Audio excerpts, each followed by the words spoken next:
would you do if the woman sleeping beside your husband was planning to murder your children? What would you do if the only person standing between your babies and death was someone the world had already forgotten? Tonight, I am going to tell you a story that will shake you to your core. A story about a billionaire who had everything except the ability to see the monster sharing his bed. A story about two innocent children whose only crime was existing. And a story about a poor maid who risked everything she had to save lives that were not even hers to protect.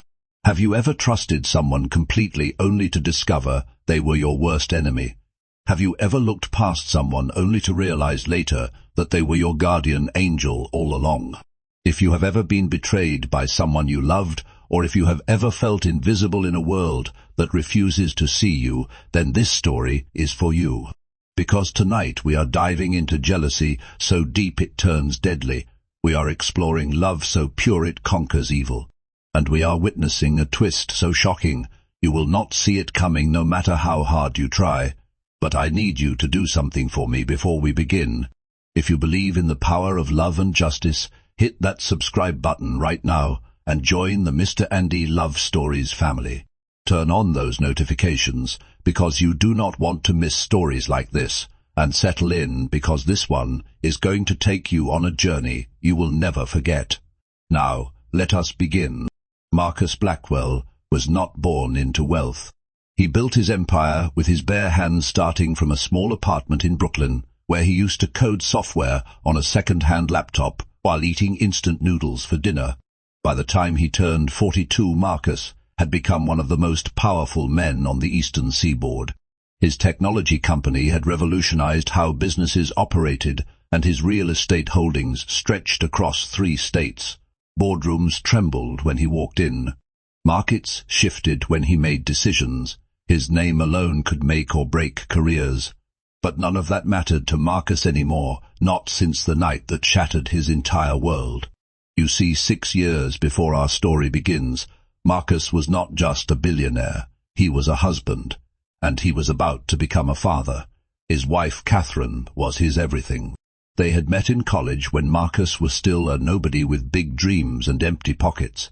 Catherine saw something in him that nobody else did. She believed in him when the world laughed at his ambitions. She stayed by his side through the failures and the setbacks and the moments when he wanted to give up. And when success finally came, she remained the same humble woman who fell in love with a broke college student. She did not care about the mansions or the cars or the designer clothes.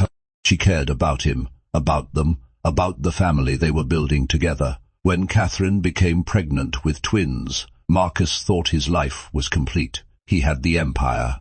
He had the love of his life, and now he would have children to share it all with. But fate had other plans. The pregnancy was difficult from the start.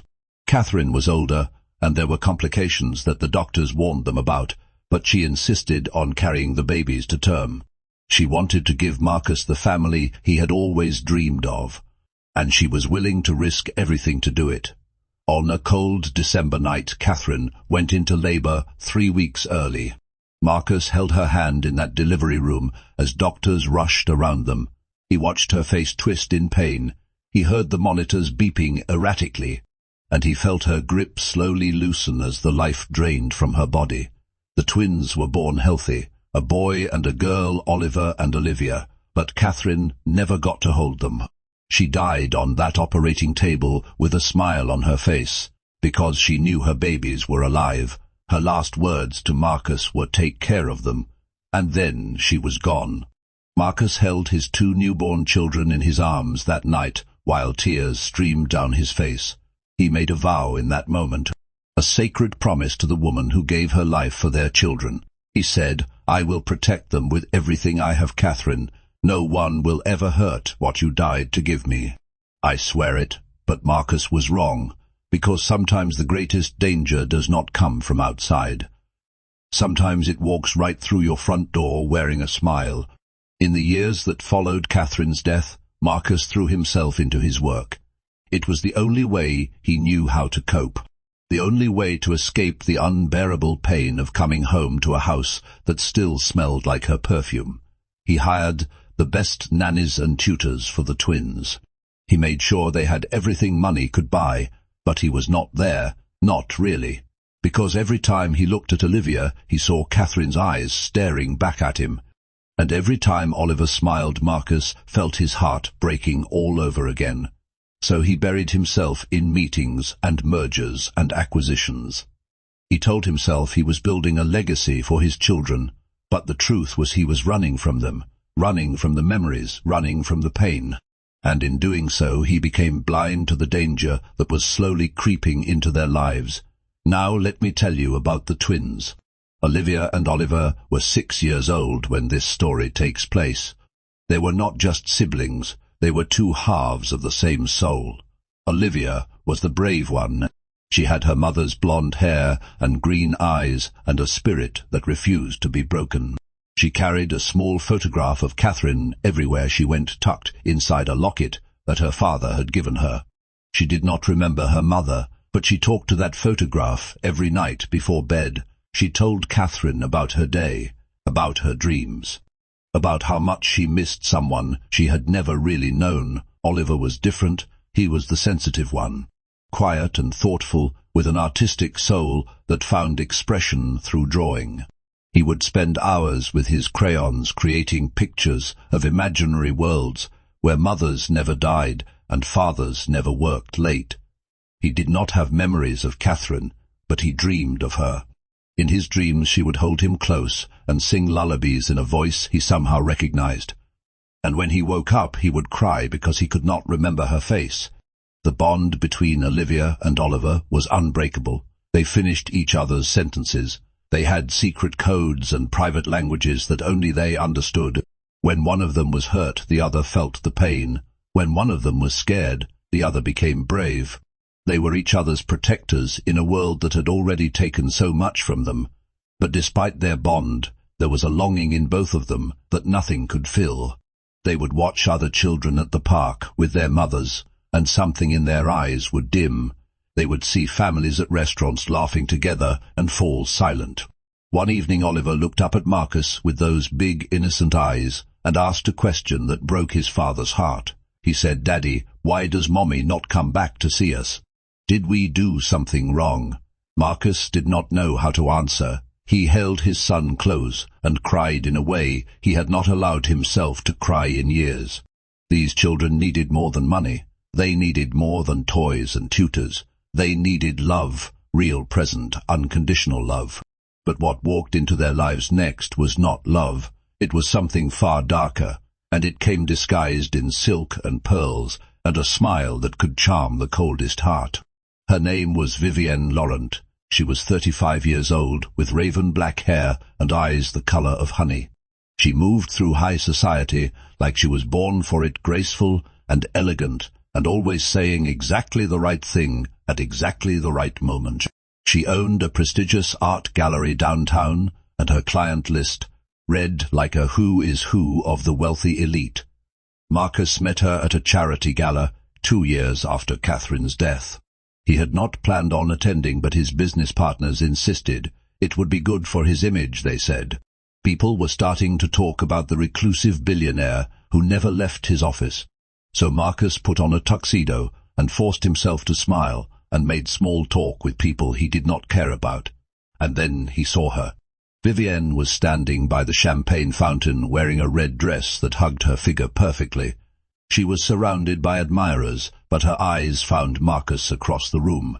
She smiled at him, not the aggressive smile of someone hunting for a rich husband, but a soft, understanding smile that seemed to say, "I see you. I see the pain you are carrying."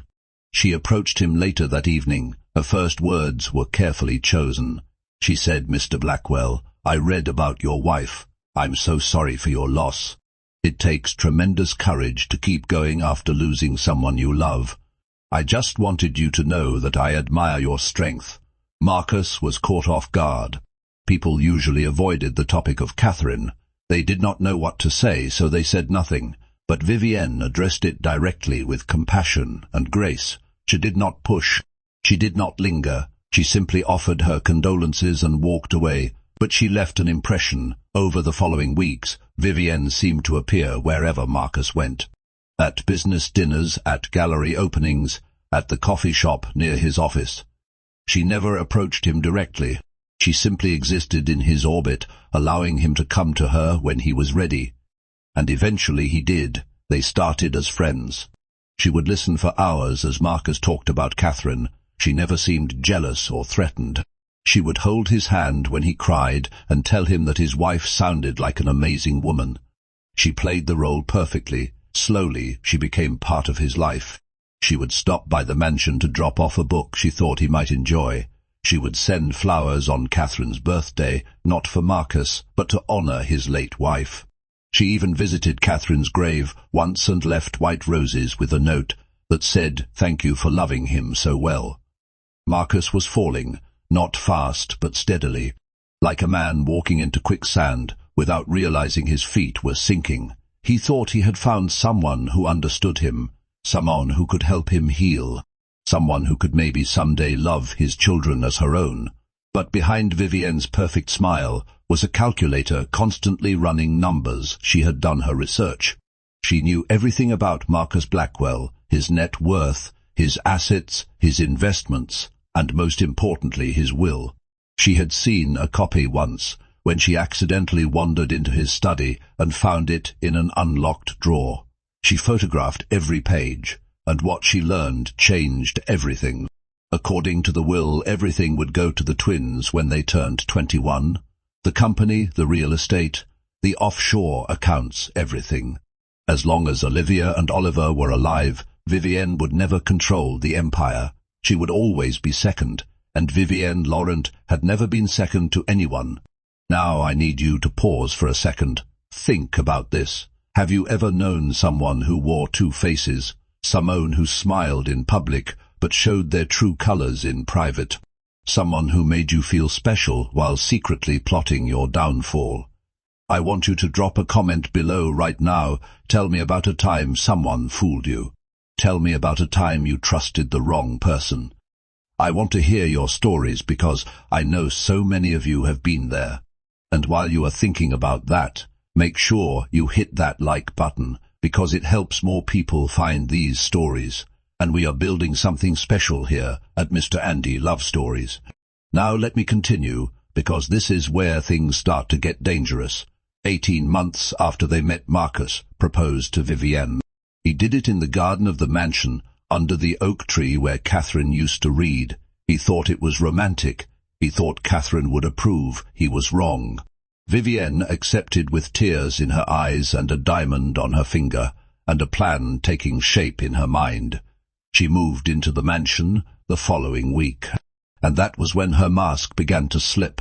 The twins did not trust her from the beginning. Children have instincts that adults lose. They can sense danger in ways we cannot explain. Olivia told Oliver on the first night Vivienne stayed over, "I do not like her eyes. They are cold, like a shark." Oliver nodded and held his sister's hand. They did not know how right they were. When Marcus was around, Vivienne was perfect. She smiled at the children. She asked about their day. She offered to help with homework.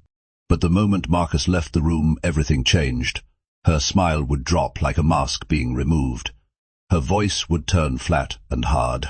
She would look at the twins like they were insects beneath her feet. Small cruelties started immediately. She would accidentally forget to call them for dinner. She would criticize their drawings in subtle ways that Marcus never noticed. She would schedule activities at times when Marcus had planned to spend time with them. She was driving a wedge between father and children so slowly that no one saw it happening. No one except one person. In the servants' quarters of the Blackwell mansion lived a woman named Rosa Mendez.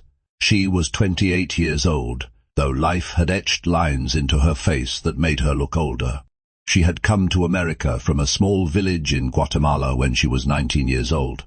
Her mother was sick, cancer, the kind of cancer that poor villages cannot treat.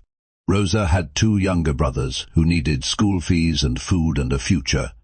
So she left everything she knew and traveled to a country where she knew no one and spoke the language poorly. For nearly a decade, Rosa had worked in silence. She cleaned houses for families who never learned her name. She served dinner to guests who looked through her like she was made of glass. She scrubbed floors in penthouses owned by people who would not acknowledge her existence if they passed her on the street. She was invisible, and she had made peace with that. Every month she sent 80% of her salary back home. Her mother's treatments, her brother's education, her family's survival. It all depended on Rosa remaining employed, remaining quiet, remaining invisible. But when the agency placed her in the Blackwell mansion 3 years ago, something changed. It happened on her 3rd day of work. Rosa was cleaning the windows in the garden room when she saw a little girl sitting alone on the grass. The girl could not have been more than 3 years old. She was just sitting there staring at nothing, with a sadness in her eyes that no child should ever carry. Rosa recognized that look. She had worn it herself when her father died and her world collapsed around her. She knew the weight of grief that has no words. So Rosa did something she had never done before. She stopped working. She walked outside, and she sat down next to the little girl without saying a word. They sat together for an hour. Rosa did not ask questions. She did not try to cheer her up. She simply existed next to her in the shared silence of two souls who understood loss. When Rosa finally stood up to return to her work, the little girl looked at her for the first time, and she smiled. It was small, barely there, but it was the first smile Olivia had given anyone since her mother's funeral.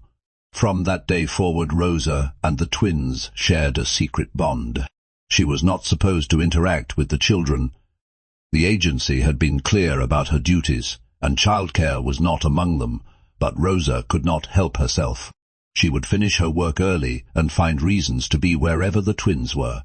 She helped Olivia practice her reading. She taught Oliver how to fold paper into birds and boats and flowers. She braided Olivia's hair when the nannies did it too tight. She sat with Oliver when he had nightmares, telling him stories from her village until he fell back asleep. She loved them, not because she was paid to, not because anyone asked her to, but because her heart refused to do anything else, and the twins loved her back. To them, Rosa was not the maid. She was safety.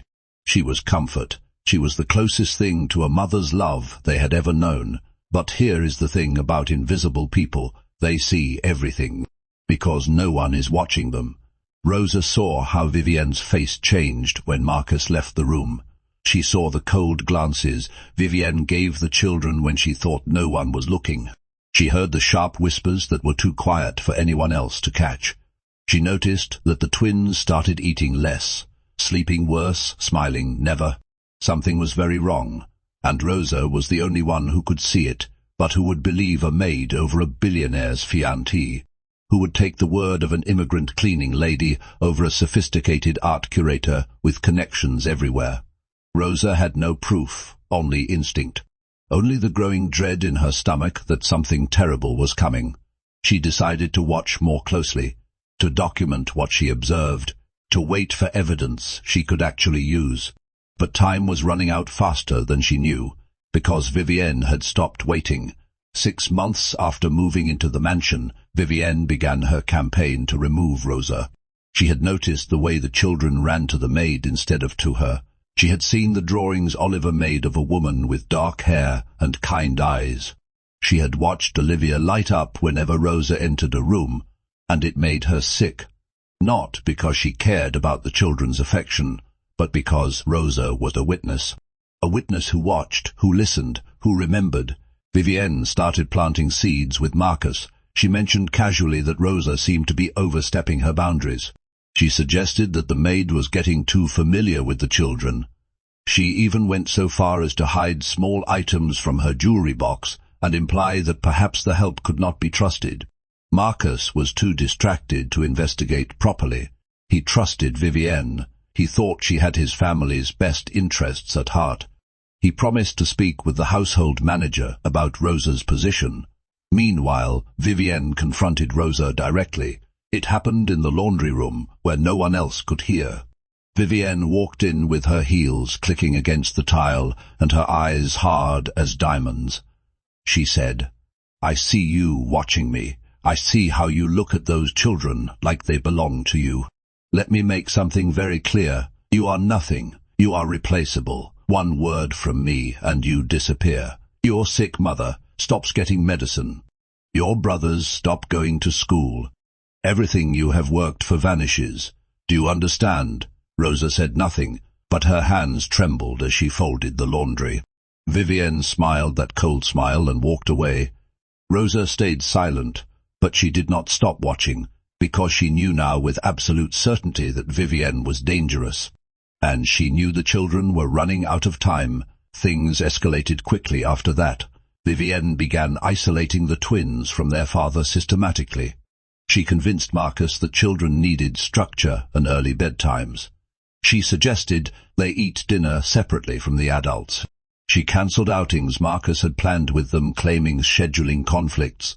Slowly but surely she was erasing them from his daily life, and the twins suffered for it. Olivia became withdrawn. She stopped talking to a photograph of Catherine. She stopped asking when Daddy was coming home. Oliver stopped drawing. His crayons sat untouched in their box. His sketchbooks gathered dust. The joy had been drained from both of them. They clung to Rosa with a desperation that broke her heart. She was the only light left in their darkening world. Rosa tried to raise concerns. She went to the head housekeeper. She said something is wrong with the children. They are not eating. They are not sleeping. I am worried about them. The housekeeper dismissed her. That is not your concern, Rosa. Do your job and stay in your lane. Rosa thought about going to Marcus directly, but what would she say? Your fiancé is mean to your children. With no evidence, no proof, just the observations of a maid no one listened to anyway. She would be fired immediately, and then who would protect the twins? So Rosa made a decision. She would stay close, she would keep watching, and she would pray that she was wrong about Vivienne. But deep in her gut she knew she was not wrong. Something terrible was coming. She just did not know what, or when, or how to stop it.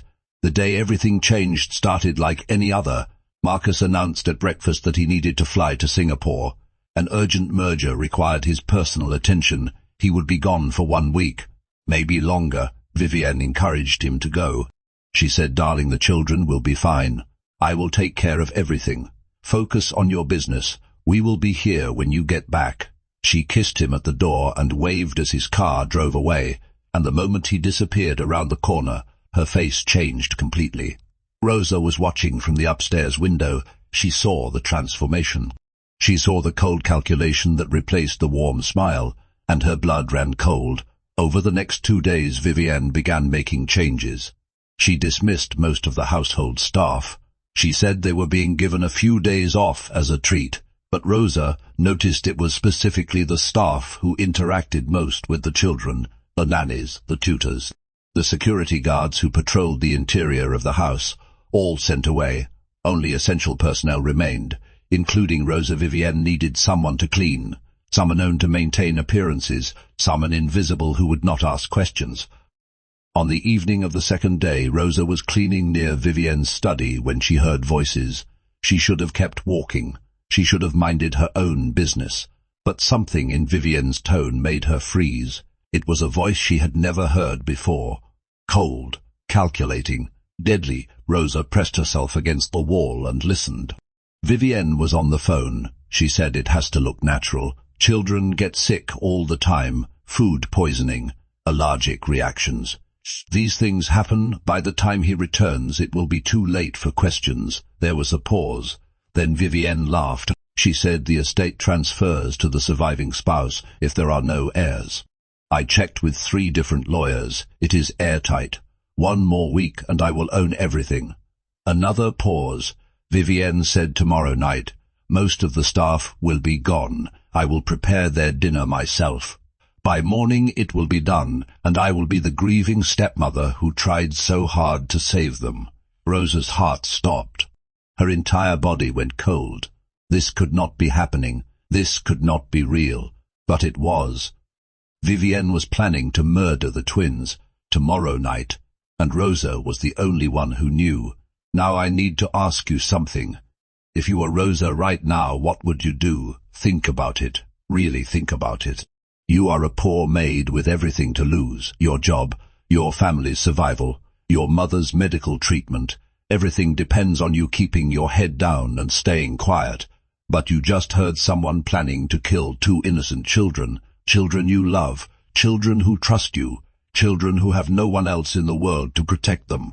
What do? Do you risk everything to save them, or do you look away and survive? I want you to hit that like button right now if you believe in standing up for what is right even when it costs you everything, because that is exactly what Rosa decided to do, and what happened next will stay with you forever.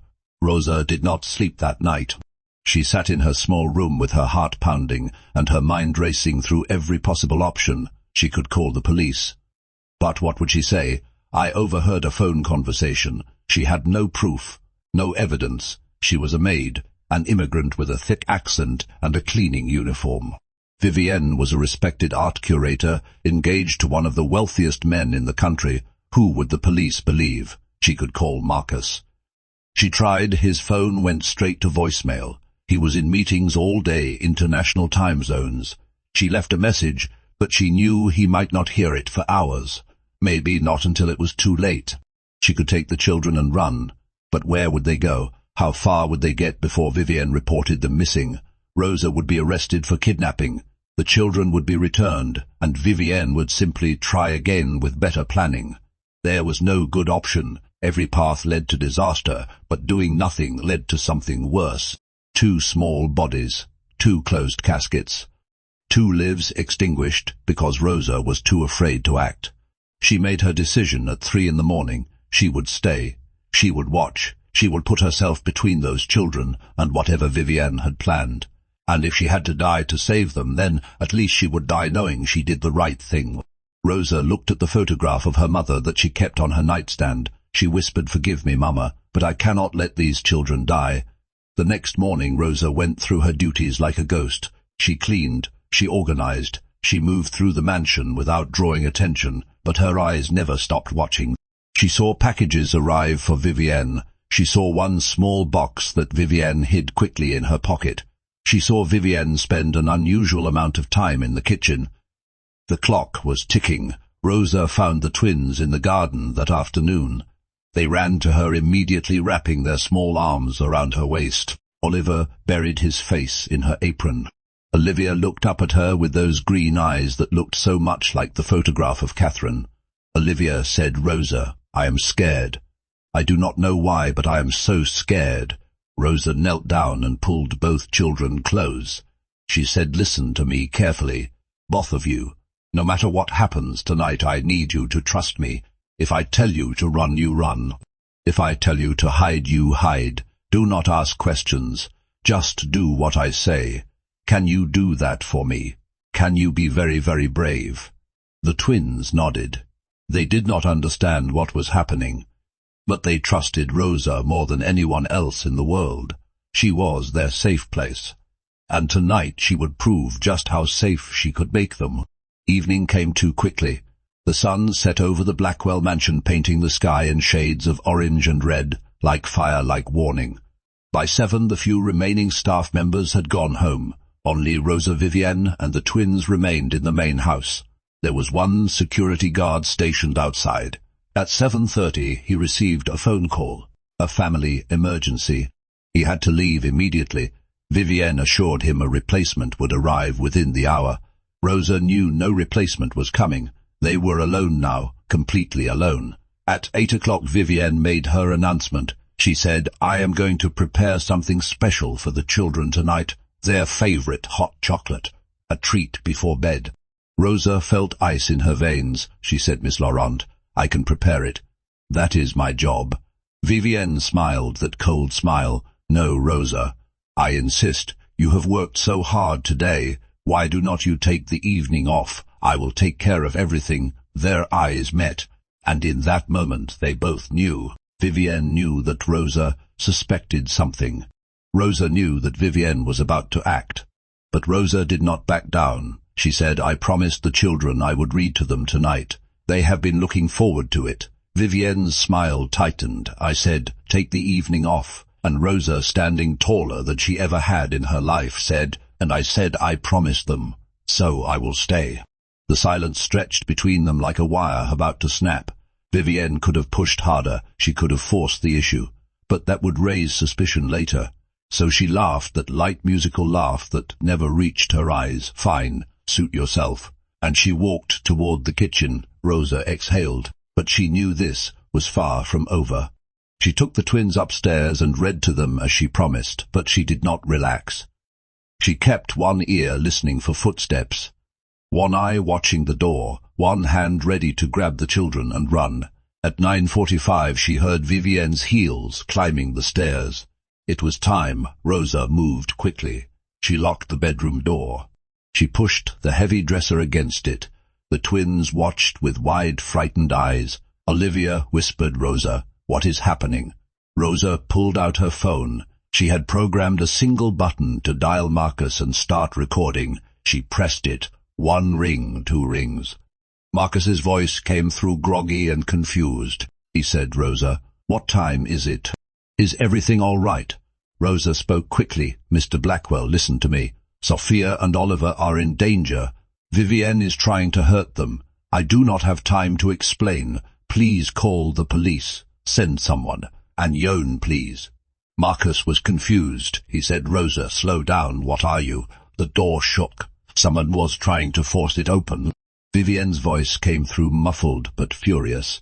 "Open this door, Rosa. Open it now." Then another voice, deeper male, a man Rosa had not seen before. Rosa screamed into the phone, "Your children are going to die if you do not send help right now." The line did not drop. Marcus was listening, recording, panicking. The door shook again. The dresser scraped against the floor. They were breaking through. Rosa grabbed the twins and pulled them toward the window. She said, "Listen to me. There is a ledge outside this window. It leads to the roof of the conservatory. You can climb down from there. I need you to go, both of you, right now." Oliver was crying. He said, "I am scared, Rosa." Rosa cupped his face.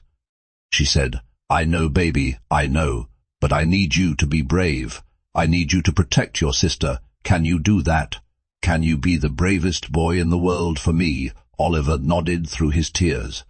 Rosa opened the window. Cold air rushed in. Olivia climbed out first, then reached back for her brother. Rosa watched them go. Her heart breaking, her soul at peace. She had done what she could. The rest was up to fate. The door burst open. Rosa turned to face what came through. A man she had never seen before stood in the doorway, tall, broad, eyes empty of anything human. Behind him stood Vivienne. Her mask was completely gone now. Her beautiful face was twisted with rage. "Where are they?" The man looked around the room, the open window, the empty beds. He moved toward the window, but Rosa stepped in front of him. She said, "You will have to kill me first." Vivienne laughed, a sharp, ugly sound. She said, "That can be arranged." What happened next was chaos. The man lunged at Rosa. She grabbed the lamp from the bedside table and swung it with everything she had. It connected with his shoulder, not enough to stop him, just enough to slow him down. He grabbed her arm and twisted. Pain exploded through her body, but she did not stop fighting. She kicked, she scratched, she screamed. Years of hard labor had made Rosa stronger than she looked. Years of sacrifice had given her something to fight for. She fought like a mother protecting her children, because that is exactly what she was, not by blood, but by love. The man hit her, she fell, he hit her again. She tasted blood, but she got back up. Always she got back up. Vivienne screamed, "Check the grounds. Find those children." The man hesitated, looking at Rosa. She was bleeding now, barely standing, but blocking the window, blocking the path to the children. From somewhere outside came the sound of sirens, distant at first, then closer. Vivienne's face went white. "Number low, that is impossible." She ran to the window and looked out. Police cars, multiple vehicles coming up the long driveway. Marcus had heard everything. He had called the police immediately. Help was coming. Vivienne turned and ran. The man followed her. They did not get far. Rosa slid down the wall and sat on the floor. Blood dripped from her lip. Her ribs screamed in pain. But she smiled, because outside she could hear the twins, crying, calling for her. Alive, they were alive. The police found the vial of poison in Vivienne's pocket. They found texts on her phone coordinating with the man who turned out to be named Vincent, a criminal she had known from her past. They found evidence of 2 previous relationships that had ended in suspicious circumstances.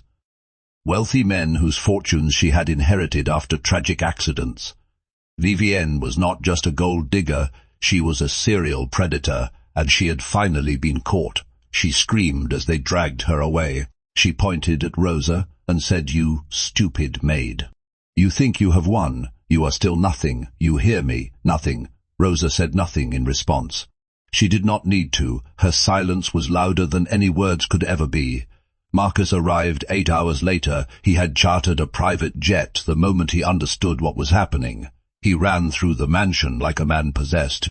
He found his children first. They were sleeping in a hospital bed, unharmed, safe. A police officer told him what had happened, how Rosa had barricaded the room, how she had gotten the children out, how she had fought a man twice her size to give them time to escape, how she had nearly died protecting children who were not even hers. Marcus found Rosa in a plastic chair in the hospital hallway. Her arm was in a sling. There were bruises on her face. Her clothes were torn, but she was alive. He walked toward her slowly. He did not know what to say. What words could possibly be enough? This woman, this quiet, invisible woman. She had seen what he had been too blind to see. She had done what he had failed to do. She had protected his children when he had let a monster into their home. He knelt down in front of her, and with tears streaming down his face, he asked one question. Why would you do this? You could have left. You could have saved yourself. Rosa looked at him with those kind, dark eyes. And she said, because they needed someone, and I was there. That was all. No grand speech, no expectation of reward. Just the simple truth of a woman who loved without condition, who gave without counting the cost, who saw children in danger and chose to become their shield. Marcus broke down completely. For the first time since Catherine's death, he let himself truly grieve. For his wife, for his blindness, for the time he had lost with his children, for everything. And Rosa sat with him in that hospital hallway, just like she had sat with Olivia in the garden all those years ago, in silence, in understanding, in shared humanity. The months that followed were difficult. There were trials and testimonies and media attention that Marcus fought desperately to control. The children had nightmares. Marcus had guilt. The mansion that once felt like home now felt like a crime scene. But slowly healing came. Rosa stayed, not as a maid anymore, not as an employee, as family. The twins clung to her like light clings to morning. Oliver started drawing again, beautiful pictures of gardens and birds and a woman with dark hair standing between 2 children. Olivia started talking to her photograph of Catherine again. But now she told her mother about Rosa too. She said, "Mommy, I think you sent her to us. I think she is your gift." Marcus started working less. He came home for dinner every night. He read bedtime stories. He made up for lost time with a desperation that Rosa understood completely. And somewhere in the middle of all that healing, Marcus realized something that changed everything. He was falling in love, not with gratitude, not with obligation, but with Rosa herself, with her kindness, with her courage, with her pure and selfless heart. He found himself seeking her company, asking her opinions, sharing stories about Catherine that he had never told anyone else. And Rosa listened, not as a maid serving her employer, but as a woman understanding a man. One evening Marcus finally spoke the words that had been building inside him for months. They were sitting in the garden watching the twins play. The sun was setting, the air smelled like flowers, and Marcus took Rosa's hand. He said, "I never thought I would feel this way again. I thought that part of me died with Catherine, but you, Rosa, you woke me up. You saved my children, but you also saved me." Rosa's eyes filled with tears. She said, "Marcus, I have nothing. I am no one, or worlds are too different." He shook his head. He said, "You have everything that matters. Courage, kindness, love. Those are the only things worth anything in this world, and you have them in abundance." He raised her hand to his lips and kissed it gently. He said, "I do not care about our different backgrounds. I do not care what the world will say. I care about you, about us, about the family we have already become." Their first kiss was gentle, hesitant at first, then certain, 2 broken people finding wholeness in each other. And from the window of the mansion 2 small faces watched and giggled. because they knew before anyone else that this was meant to be. 1 year later, Marcus proposed. He did not buy a new ring. He used Catherine's ring, the simple gold band she had worn every day of their marriage. He knelt in the garden under the oak tree where Catherine used to read. The same garden where Rosa had first sat with Olivia all those years ago. He said, "Catherine would have loved you. She would have been grateful that someone was there for our children when I was not. She would have wanted you to have this." Rosa trembled. She said, "Are you sure?" Marcus smiled through his tears. "I have never been more sure of anything in my life." The twins did not just watch the proposal. They were part of it. They held up a sign they had painted together. It said, "Will you be our mom?" Rosa fell to her knees and pulled them close. She was crying too hard to speak, but she nodded. Yes, 1,000 times, yes. The wedding was nothing like what people expected from a billionaire. It was small, intimate, held in the garden of the mansion under the oak tree that had witnessed so much. Rosa's mother flew in from Guatemala. She was healthy now. The treatments had worked. She cried when she saw her daughter in a simple white dress. She said, "You deserve this, Mija. You deserve all of this." Rosa's brothers were there too. Both of them in college now, funded by the salary their sister had sacrificed everything to send home. They stood tall and proud watching their big sister marry a man who truly saw her. But the most beautiful moment came at the end of the ceremony, after the vows, after the kiss, after the cheers and the tears. Olivia and Oliver walked up to Rosa. They each took one of her hands, and together they said the words she had never expected to hear. "Mama." Rosa broke down completely. She knelt and held them tight. These children she had loved from the shadows. These children she had risked everything to save. They were hers now. Not by blood, by something stronger. By choice, by sacrifice, by love, and somewhere in the heavens a woman named Catherine smiled, because her children had finally found what they needed, a mother who would stand between them and death itself. This story is not about a billionaire. It is not about money or mansions or high society. This story is about what cannot be bought. Vivienne had beauty, she had charm, she had ambition, but she had nothing that truly mattered. Rosa had nothing the world values. No wealth, no status, no power, but she had everything that lasts: courage, kindness, unconditional love, and in the end that made all the difference. So let me leave you with this. Look around you. Who are the Rosas in your life? Who has served quietly without recognition? Who has loved you without expecting anything in return? Who has stood by you when everyone else walked away? Maybe it is a parent who sacrificed their dreams for yours. Maybe it is a friend who was there during your darkest hours. Maybe it is someone you have not even noticed. Someone invisible, someone overlooked, someone waiting to be seen. Maybe it is time you saw them, really saw them. Because the greatest heroes do not wear capes, they wear aprons. They speak softly, they work in the shadows, and when danger comes they stand between you and destruction without asking for anything in return. If this story touched your heart, I need you to do something for me right now. Hit that subscribe button. Not for me. For these stories, for these messages, for the reminder that love, real love, still exists in this world. Leave a comment below. Tell me about someone in your life who gave without asking, someone who loved you when you had nothing to offer. Let us celebrate the Rosas of the world together. Share this video with someone who needs to hear it today.